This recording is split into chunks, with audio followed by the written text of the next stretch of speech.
nabadgelyo saaxiibayaal halkan waa muuqaal baahiyaha caalamiga Native Somali TV anigu waxaan ahay Ibrahim Jamuni maalinku waa Jimco taariikhda milaadiga waxa ay ku beegan tahay 22 bisha 7 ee July sanadka 2022 waxaad ku soo dhawaataan akhbaraadkii ugu dambeeyay inaga soo gaara caalamka iyo Soomaalida waxa ugu dooroon bulshada Somaliland ayaa cabasho ka muujiyay waxqabadyarada xildhibaanada qowmiyadda ku matala dalkan Soomaaliya gudoomiye Cali Jeyti oo maamulka Galmudug uga digay inay farageliyaan arrimaha degmada Matbaan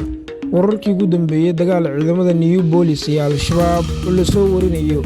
iyo madaxweynaha dalka Mareykanka Joe Biden oo laga helay xanuunka COVID-19 akhbaraadkaasi iyo kuwa kale ayaad warkeena ku daawan doontaan hase ahaatee saaxiibayaal haddii ay tahay marka ku horeyso booqashada halkan fadlan subscribe garebartana YouTube la garee fiidiyowga nala wadaag saaxiibadaada page-kan Facebook lag iyo follow ku riix dhiirigelin ay noo tahay aad u mahadsan tahay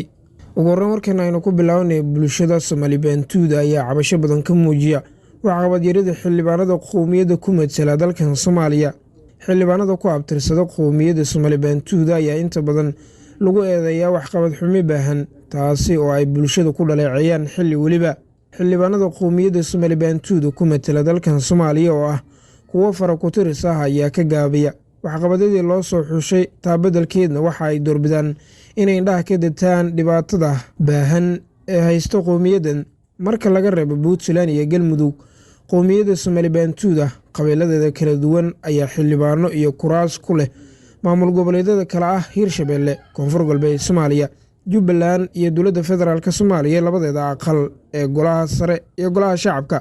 balse dhammaan uma muuqdaan kuwa lagu diirsaday sanadihii la soo gudbay cabashada bulshooyinka qowmiyadda Somaliland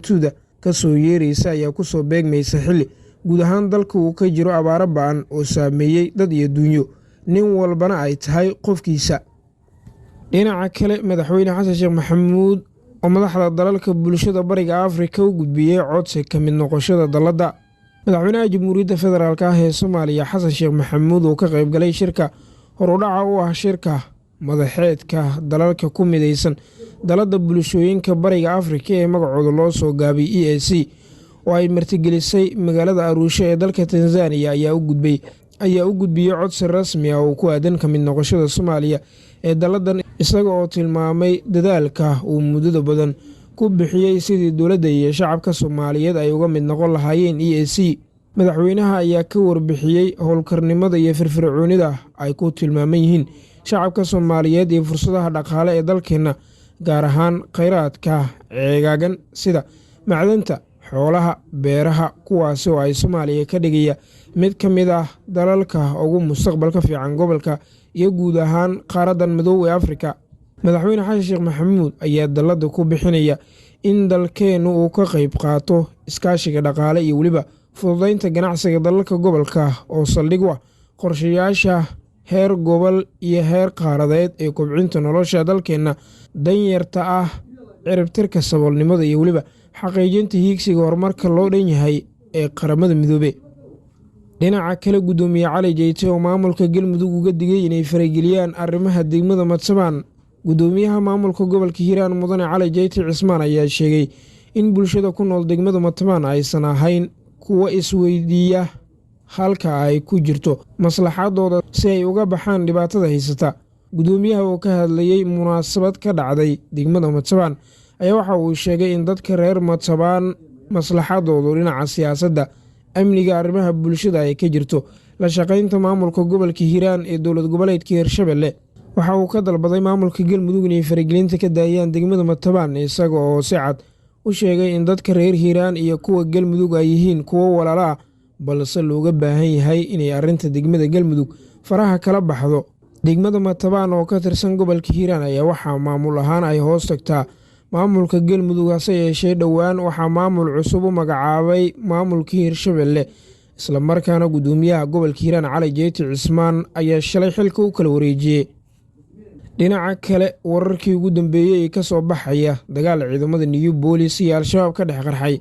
waxaa weli dagaalo goosgoos ah oo u dhaxeeya ciidamada New Police iyo Al-Shabaab ay ka socdaan deegaano ka mid ah dhulka Soomaalida iyo Itoobiya dagaaladan ayaa ka dambeeyay kadib markii Al-Shabaab oo wata gaadiidka dagaalka noocyadooda kala duwan ay weerareen deegaano ku yaala dowlad deegaanka, waxaana dagaalka ka dhashay dhimasho in ka badan 100 ruux, tiro intaa ka badanna waa ay ku dhaawacmeen. saraakiil ka tirsan ciidamada New Booliis ayaa sheegay inay ku hareereeyeen deegaanka Hulul oo hoostaga degmada Haradheere ee gobolka Afdheer, halkaasi oo ay ku sugan yihiin xubno ka tirsan Al-Shabaab. laamaha ammaanka oo guulo ka sheegtay dagaalka ayaa sidoo kale sheegay in ilaa intii uu socday dagaalka 16 gaadiid ah oo ay wateen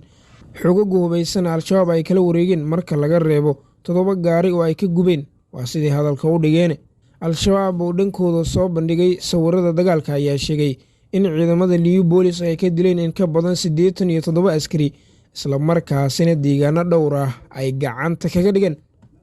geesta kale, Ruushka iyo Ukraine oo maanta heshiis kala saxiixanaya. dowladda Turkiga ayaa sheegtay in jimcaha maanta ay Ruushka iyo Ukraine magaalada Istanbul ku kala saxiixan doonaan heshiis ogolaanaya in dib loo furo dekedda Odessa oo badda madow ee dalka Ukraine. tallaabadan ayaa fududayn doonta in dib loo bilaabo dhoofinta malaayiin tan oo qamadi ah oo muddo bilooyin ku dhow ku xayran dekedda dalka Ukraine. dhoofinta qamadiga Ukraine ayaa hakad u galay duulaanka uu Ruushka ku qaaday Ukraine dhammaadka bishii February ee sanadkan. taasina waxa ay keentay qalalaaso ku yimid cunnada adduunka, gaar ahaan qamadiga, burka iyo rootiga. heshiiskan ayaa waxaa goobjoog ka noqon doona xogayaha guud ee qaramada midoobay Antonio Guterres iyo madaxweynaha dalka Turkiga mudane Rajab Tayyip Erdogan. guntii iyo gabagabadii madaxweyne Biden oo laga helay cudurka COVID-19. madaxweynaha dalka Mareykanka Joe Biden ayaa Khamiistii shalay gelinkii dambe waxaa laga helay xanuunka COVID-19, waxaana sidaasi shaaciyay aqalka cad ee looga arrimiyay Mareykanka. bayaan ka soo baxay aqalka cad ayaa lagu sheegay in 79 jirkan uu dareemayo astaamaha cudurkan oo khafiif ah, isla markaana uu si buuxda u gudan doono shaqooyinkiisa isagoo isku go'doomin doona aqalka cad. Biden ayaa lagu wadaa inuu maanta u safro gobolka lagu magacaabo Pennsylvania, taasoo qayb ka ah safarro uu dalalka gudihiisa ku marayo si uu u xoojiyo xisbiga dimuqraadiga ka hor doorashooyinka dhexe ee Mareykanka ee bisha November. dimuqraadiga ayaa wajahi doona loolan adag oo ay u badan tahay in loogala wareego aqlabiyadda aqalka wakiilada iyo kan sanadka. madaxweyne Biden ayaa sidoo kale wajahaya wakhtigii ugu adkaa muddaxileedkiisa, waxaana hoos u sii dhacaya tirada dadka la dhacsan habmaamulkiisa. daraasaad ay samaysay jaamacadda lagu magacaabo Quebec University oo laga leeyahay oo la baahiyey jimcaha maanta ayaa muujinaysa in keliya 31% shacabka Mareykanka ay ku qanacsan yihiin habka uu maamulayo dalka. Biden ayaa lagu warramay in guud ahaan xaaladiisa caafimaad ay aad u wanaagsan tahay, hase yeeshee da'adiisa oo 79 sano jir ah ay abuurayso walaac ku saabsan saamaynta uu ku yeelan karayo xanuunka daran ee COVID-19. saaxiibada qiimiga badan guud ahaan waa inaga intaa warkii aad kala socoteen muuqaalbaahiyaha caalamiga Native Somali TV. warka waxaa aqrinaya Luigi Muni. tan iyo warkan kiisa xiga noolu kulantay nabaday.